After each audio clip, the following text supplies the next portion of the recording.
Ke nna Motshabeng moradi wa Albertina, Mama Chona le Joseph Mbutana Moloi. Ke le lekgolokwe le hlaba Botswana, le hlaba kgoho ka lemao ka sebonong, le hlaba le isa kgorong ha mafafane. Mafafane a eja a e halala, a re kgutla hape o e eketsa, motho wa wetsi.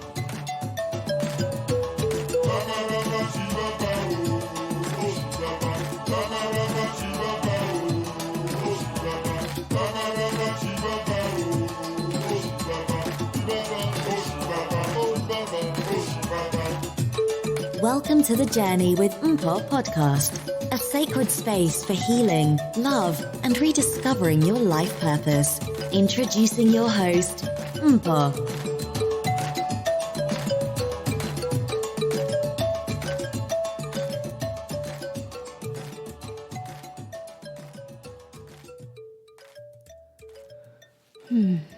Okay, let's start with a mic check.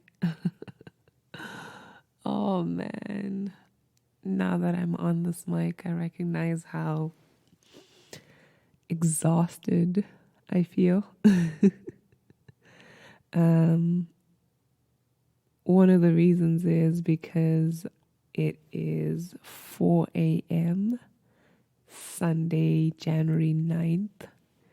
This is when the episode's going to come out. This is the day that the episode is going to come out.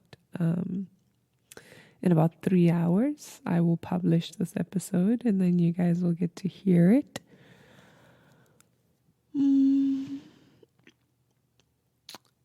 It's been an interesting week. There's a specific reason why I'm recording kind of in the middle of the night.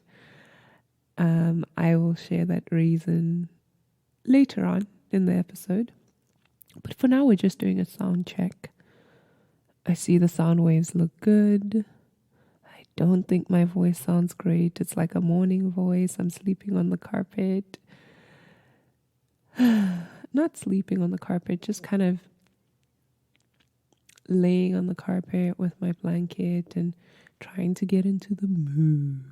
Maybe I'll bring a crystal nearby just to help the throat chakra and to help me share this content from my heart center. But let's get started.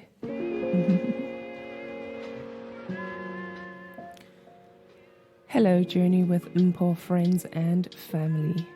Welcome to yet another exciting episode 20 of season 2. I actually cannot believe that we are actually into episode 20 of season 2. I know that season 1 had about 50 episodes, but this season feels like 20 episodes has been a milestone for me because of how challenging it has been to commit to the mic. It has still been fun, but definitely a little bit more challenging creating the time. Motherhood has been lit. I think that's the best way my millennial self can describe it. I'm enjoying it, but I'm definitely more strapped for time. I find myself in situations like this, recording while baby is asleep, which kind of lets me do everything all at once instead of recording and pausing a little bit and recording and pausing a little bit. But enough of that. In today's episode, we are going to talk about self-care as an act of recommitting to oneself. This is something that was on my mind at the beginning of the year. By the way, Happy New Year. It's never too late to say Happy New Year. I feel like we can say Happy New Year all the way till January 31st. Maybe till like January 20th. Keep the Christmas lights and the Christmas tree up. The holiday season is still upon us. But I was thinking to myself, I tend to shy away from New Year's resolutions. However, there are some habits that I would like to cultivate in the new year. So how about I create a list of these habits? And I started a folder on my phone called Reflections. And in the folder, the first note was a list of these habits that I would like to cultivate for the year. And I thought that I would share this, if you are like me and you kind of have stigmatized New Year's resolutions, you don't make them, you don't think they work, and you want something new, I think that this might be easy. When I started this list, I started with 7 things that I wanted to do. And I said, hey, I could spend each day of the week, like there's 7 days in a week, focusing on a specific area from this list. And when I was done with the list, I remembered that I forgot to add one important thing that will help me commit to this list in a truly intentional way. And so now there's 8 things on my list instead of 7, but it's okay because this 8th thing ties it all in and gives you the power to kind of propel yourself into doing this list. So I'm not going to spend a lot of time babbling about the background story. I don't have notes in front of me. The only notes I have is this list of mine, and we'll expand on some of the things that I'm thinking about. So, what are some of the habits that I would like to cultivate in the new year? And in the new year, I'm talking all 12 months, okay? So number 1 is start the day with water. Start the day with water. And this is a big one because I realize that I don't drink enough water and that I tend to wake up early in the morning and be on my phone or call my mom or start to do something else other than, hey, it's a new day. I'm awake. So as I drink this water and start the day with water, right, I want to intentionalize my waking up and my existence in my body to recognize that I just went through the night. Here's a fresh new page. What do I want to put on this fresh new page? And just slowly, not just like boop, boop, boop, boop, boop, drinking water, right? That's the sound of, in my head, that's the sound of drinking water. But just like slowly thinking about, thank you for this new day. This is how I'm going to step forth into this new day. These are the things that I would like to be involved in. These are the things that I think will give me pleasure. These are the things that I think will help me improve and recommit to myself. And as I go throughout the day drinking water, there's another component. I recognize how my body alerts me of dehydration the same way it alerts me of hunger. So before I head for a snack or a meal, I want to start drinking water first to see, is this indeed hunger or is it dehydration? Do I need to check in again and say, how am I taking care of my body? How am I feeding my body? Are we just mindlessly going to go towards a snack because we feel like that's what the body is calling for, instead of truly, truly trying to tune in and say, this is definitely what the body needs?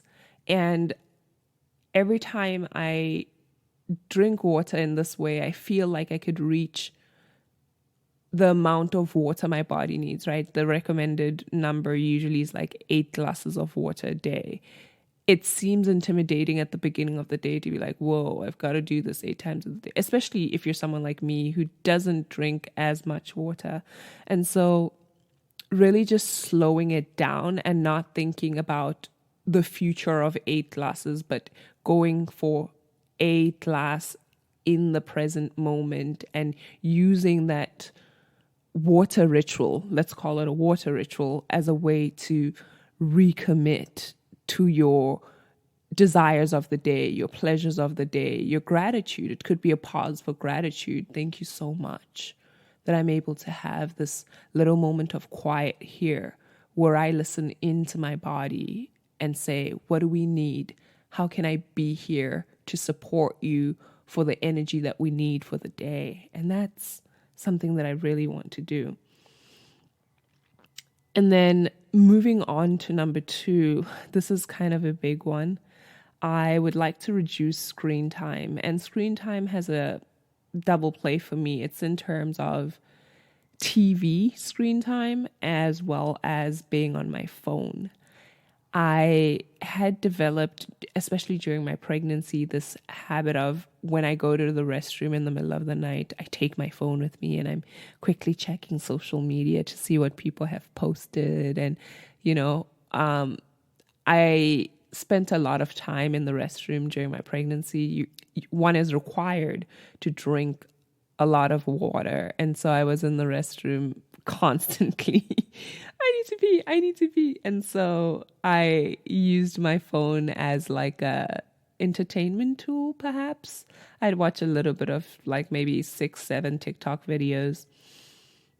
And so unlearning that habit, because I recognize how much it disrupts my sleep.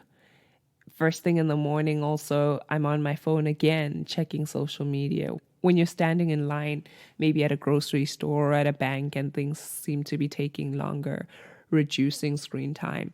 And if I am going to use my phone as entertainment for the down times, like when I'm standing in line or checking out at a grocery store, I do want to intentionalize that time as well. I want to perhaps listen to a podcast episode because I love podcasts outside of me podcasting. I love listening to podcasts. There's a couple of good podcast shows, but we're not in partnership, so I'm not going to mention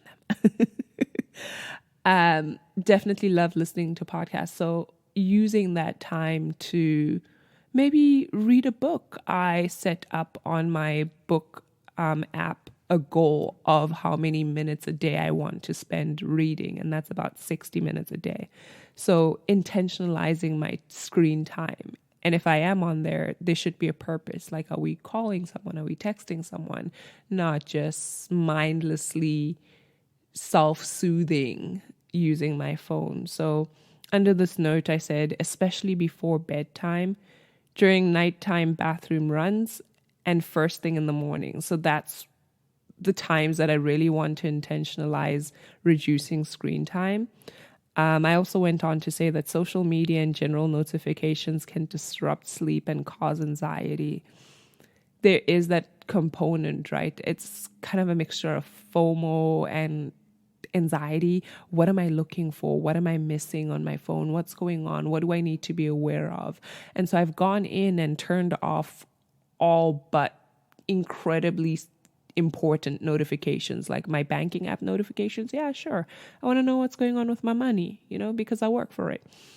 But anything else doesn't need to pop up on my notifications. I don't need to know about it unless I go in. And so Instagram notifications turned off.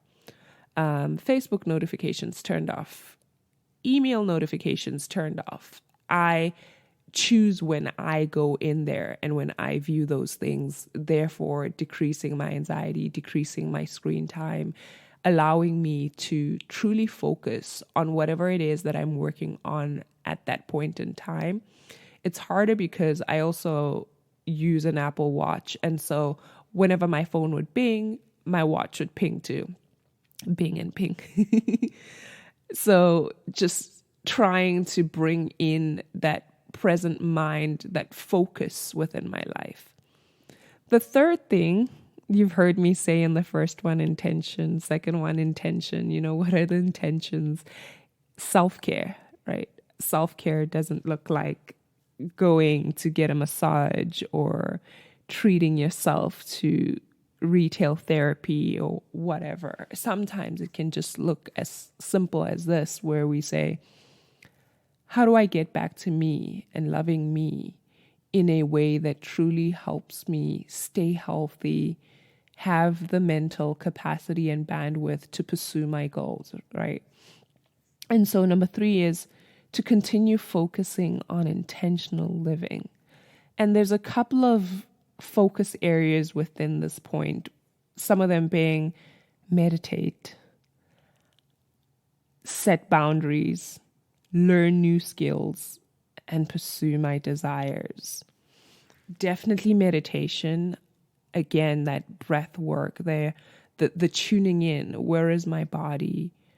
Where do I want to be? What am I doing? What are my desires? What will bring me pleasure? And I recognize how much fun I have when I'm learning a new skill.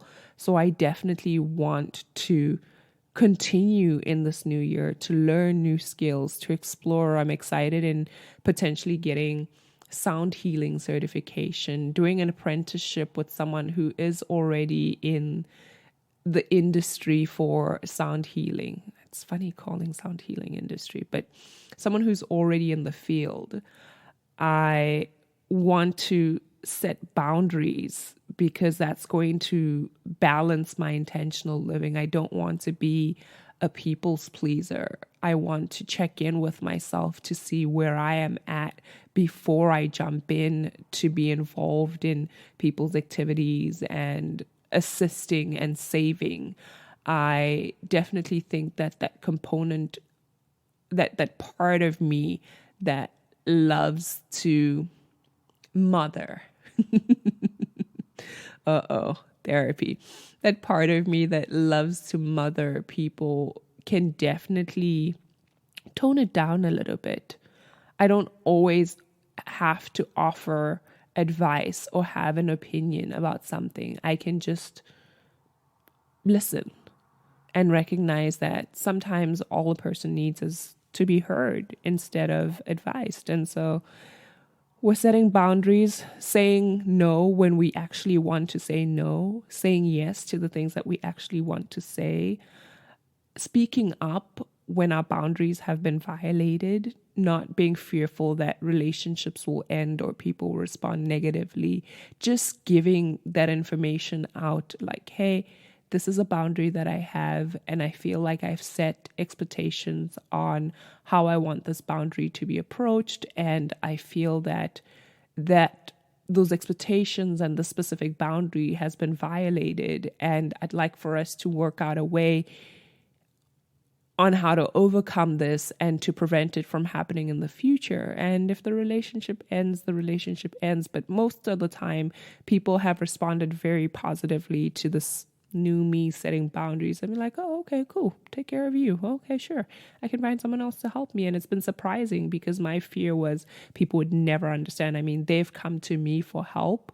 And so who else is going to help them if not me? So set those boundaries. Continue to learn how to set those boundaries, meditate, learn new skills, and pursue my desires. I just want to, in my days, incorporate things that make me happy. Like even if it's 1 or 2 things, how do I, outside of motherhood, outside of marriage, be just me who does things for me to fill up my cup so that I can show up in those spaces in my career as well, full, revived and rejuvenated, and my desire reignited to be as motivated and as intentional in those focus areas too. Okay, so number 4 is heal. There's a lot coming up for the conscious collective at the moment. On my social media, I've been seeing people feel anxious, and part of it is due to the stressors of the pandemic, but part of it is also this continuous awakening journey that we've all been on for a couple of years now. This heal step 4 is about taking small and intentional steps towards confronting my fears and shifting out of survival mode. And so whenever something comes up for me, the specific thing that I'm thinking about now with fear is like claustrophobia and the fear of drowning. And so this year I want to I sort of imagine myself jumping into a swimming pool and seeing what happens, and not sitting on the side and being like, oh my goodness, I don't know how to swim and I'm so scared. I no longer want to live in that little box of fear. I no longer want to live in that little box of survival mode. I want to shift out of that. So whatever comes up and makes my hands shake and makes my knees shake. You know, a friend of mine invited me skydiving and I was like, no way, Jose. If I'm going to go out, that's not how I want to go out. And so looking at those things and saying, is that only fear? Like, is your reason for not doing it fear? Because if it is the only reason, then challenge that reason and don't let it be a good enough reason for why you don't go exploring. Within a reasonable amount of risk.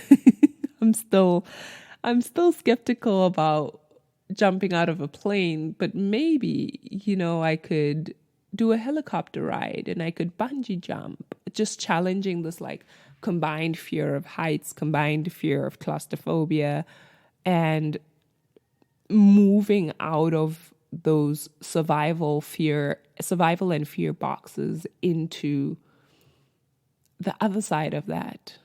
Someone once said the things that you want are on the other side of your fear. And so really taking small intentional steps to confronting these fears and moving out of survival mode. Number 5, spend majority of your day doing the things that you love. This involves looking at how I spend my time and intentionalizing what I'm doing with that time. It involves looking at my career and seeing what are the pleasure points for my career and what are the stress points, and how do I navigate between those 2 points to truly find myself in a place where I'm enjoying the things that I'm spending my 24 hours doing. It involves showing gratitude as a measure of increasing pleasure. And so as I'm doing these things that I enjoy doing, obviously I'll be like, I'm so excited to do this. And being that excited to do something will definitely increase my pleasure.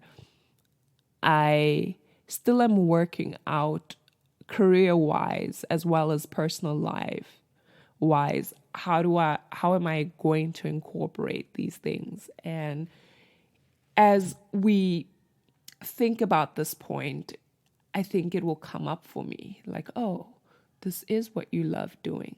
You should do more of this every single day. Oh, that really felt good. Should do that.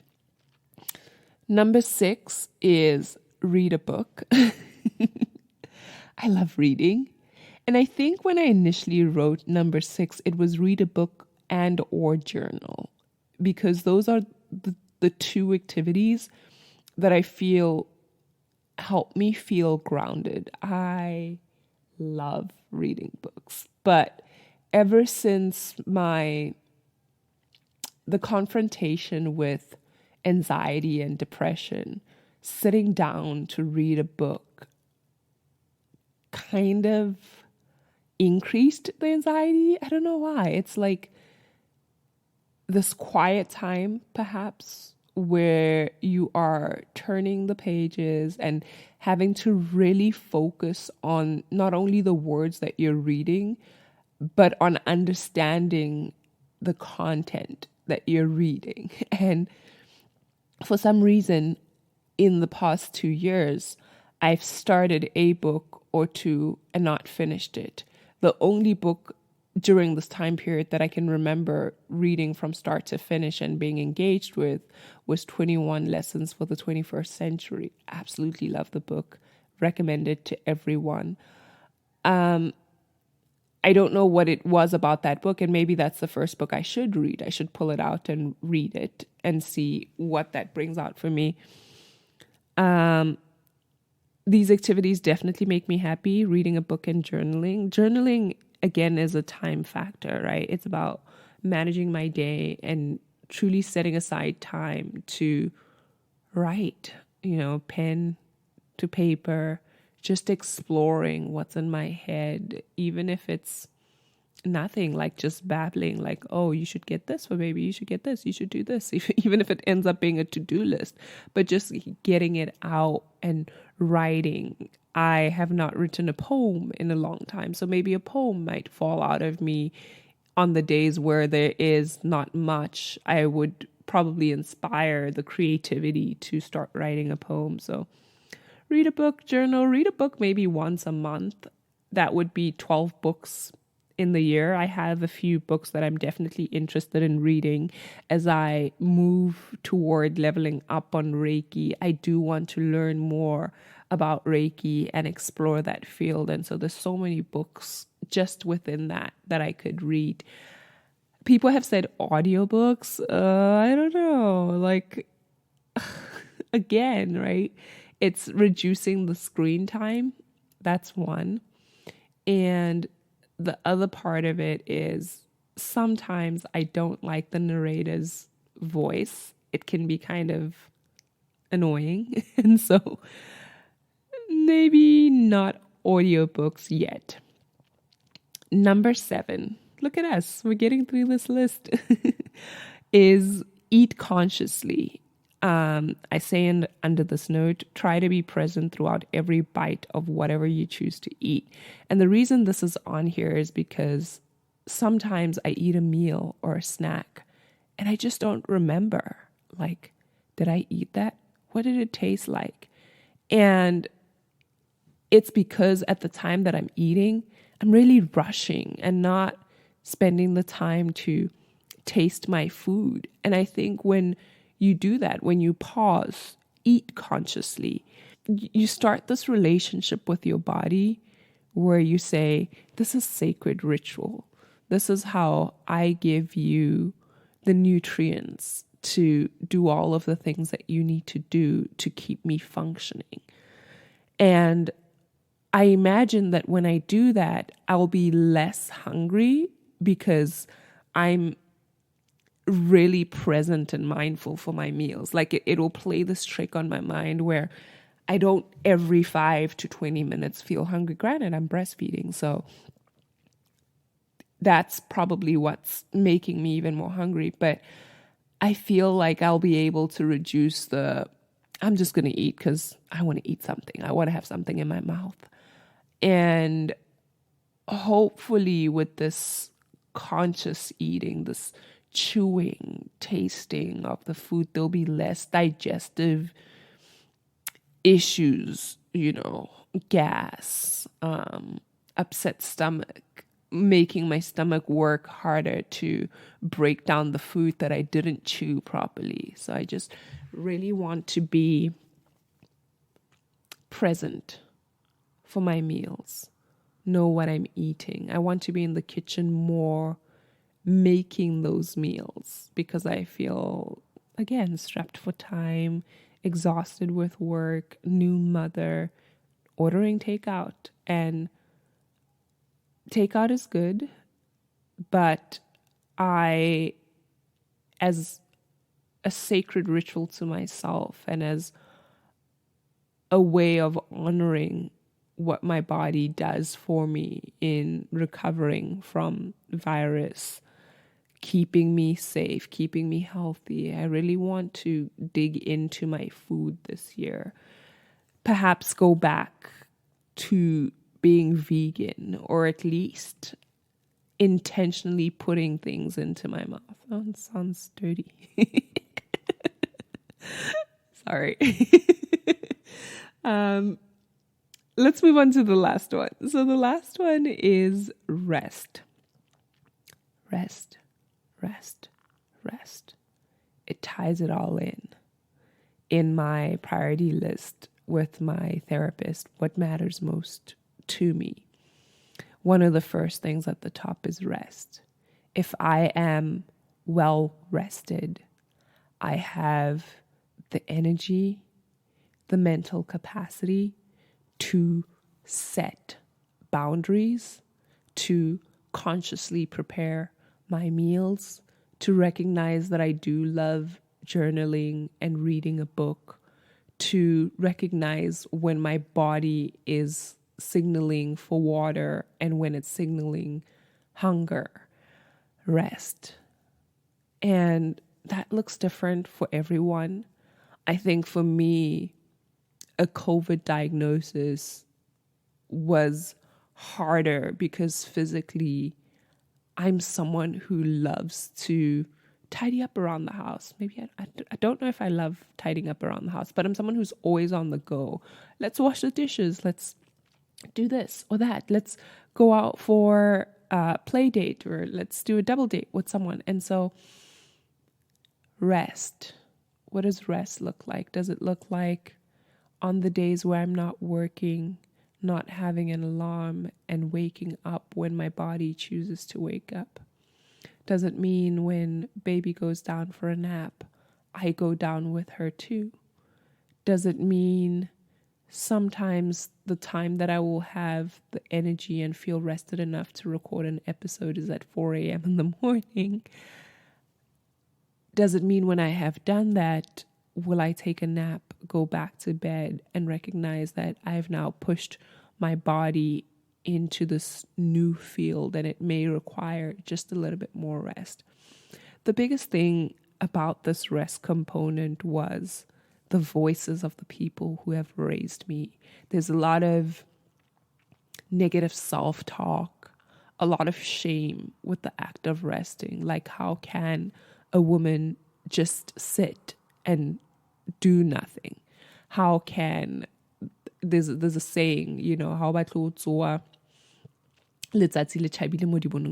like basically you don't want to be laying in bed when the sun comes up. And so when I said to my therapist, resting looks like doing nothing, and I'm not someone who does nothing, she said, no, you're doing something. Resting is something, and sometimes it means you go to bed and there's dishes in the sink. You pick out your laundry from the bags that you use to go wash it and it's done, but you haven't folded it, But rest, just be with your body, be with your mind, be with your soul. Check in. It's going to be harder to do any New Year's resolutions, to cultivate any new habits, to kill off old patterns and behaviors that are keeping us in the same cycles if you're not rested. And rest looks different for everyone. People can go to the beach and feel rested. People can have a party and feel rested. So check in with yourself to see what rest looks and feels like, and then challenge yourself to truly go in and rest. But that is my list of 8 things that I would like to do this year. I hope that it inspires you. I hope that you can pick off some things from my list, or that this conversation triggers some things that you would like to focus on and that you would like to work on. Or that if you did do a New Year's resolution list or whatever, you go back to it and you're like, okay, now it's time, because now all of a sudden it looks less like a New Year's resolution list and more like acts of self-care and ways for you to recommit to yourself and how you love yourself. And when you do that, when you can take care of you, then you can take care of your immediate circle. And once that's been done and you still have the energy, you can take care of outside circles. You can get more into volunteering and more into random acts of kindness and community spaces. So let's try. And one step at a time, one day at a time. Not every day is the same. And not every time will you have the same energy or the mental bandwidth. And that's okay. Give yourself compassion, give yourself grace, give yourself mercy, and try again tomorrow. Start with a glass of water and say, this is what we're working on today. And this is what we are wanting to, I wanted to say achieve, but I'm not liking the word achieve because it feels finicky. This is what we're wanting to action out today. This is where our intentions are. This is where our mind is at. And this is how we are living, trying to move out of that survival mode and into a more freer space. I am looking forward to scheduling conversations with some interesting people in the coming weeks. So be on the lookout for that. I cannot guarantee that baby will be asleep during those conversations, but it's okay. We move. We keep doing what we're doing, and eventually she'll be older and she'll have words to share. But once again, Happy New Year. May you recommit to the things that you truly care about. May you have the energy to do so. May love in its fullness show up for you. May prosperity show up for you. May this be one of the most abundantly blessed years of your life. May your truest, deepest heart's desires be fulfilled. And may you have the strength to truly focus on this calling, this awakening, this conscious journey. I love you guys. Thank you for spending this beautiful almost 40 minutes with me. I am looking forward to seeing you guys in the next episode, which will be not next week Sunday, but every other Sunday. Until then, maholoke ke utaba ribuile. Aloha. Well, before you go, I wanted to thank you for taking the first step in supporting my journey by listening to this episode. The second big step would be exploring the various ways you can become an official supporter of my journey by signing up for our Patreon offerings. We offer some great benefits such as one-to-one phone calls and distance Reiki sessions with me. For more information, visit patreon.com/journeywithmpho. The link is in the episode notes. If you loved what you heard, then subscribe to the show and continue to share episodes that resonate with friends and family. If you're listening through Apple Podcasts, please take a few minutes to rate and review us so we can continue to get our content to the people who need it the most. We are serious about getting your feedback, so if you'd like to take the rating and review a step further, check out our feedback survey link in the episode notes. Your feedback will help us to continue offering content that matters to you and is worth your time. Finally, in this day and age, it apparently matters how many followers you have on social media, so go ahead and find us on Instagram at journeywithmpho, and we promise to make it worth your while by sharing heart-centered, conscious content. Thank you for your continued support. I cannot wait to spend time with you again in the next episode.